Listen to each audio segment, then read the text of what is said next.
No niin, ottelu West End Indiansia vastaan päättyi juuri 8-5.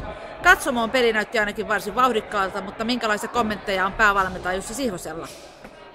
Joo, vauhdikas, että kyllä se niin kuin sanotaan, että viihdyttävä oli ainakin tossa, että ei välttämättä menty ihan päästä päähän, haluttiin pikkasen ehkä ottaa tempoa pois pelistä ja itse taktisesti pelata vähän eri tavalla tätä peliä ja mun mielestä onnistuttiin tänään hyvin. Et meillä oli tietty sopimulla ja suunnitelma, mitä me ollaan mietitty tuossa vähän poikkeuksellisesti kerrankin vastustajan mukaan ja niin se toimi mun mielestä hyvin tänään ja tehtiin hyvin maaleja tuossa, noin saatiin käännettyä kivasti ja mun mielestä niin kun oltiin selkeästi kyllä silleen parempi joukko, että ansaittiin voitto tuossa, että kunnia Indias silleen, että pelasi hyvän pelin, mutta me puolustettiin tänään ansiokkaasti ja sen takia voitettiin tää peli. Ja kyllä tuossa niinku lämmöllä katsoi sitä, että pojat otti niinku roolia siinä, että oltiin tiivillä nipulla tänään ja jokaista äijää tarvittiin ja vastas huutoon kyllä.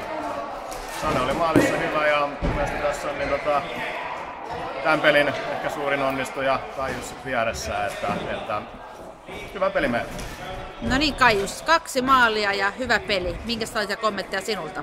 No joukkue pelattiin tänään loistava peli, mun mielestä puolustus taas oltiin tosi hyvin ja ei Indiassa saanut oikein meidän mökkiä rikki tänään ja hyökkäyspäässä tehtiin tarvittavat maalit ja siis oli käytännössä peli paketissa. Hyvä. Onnittelut tästä pelistä ja sunnuntaina jatketaan taas.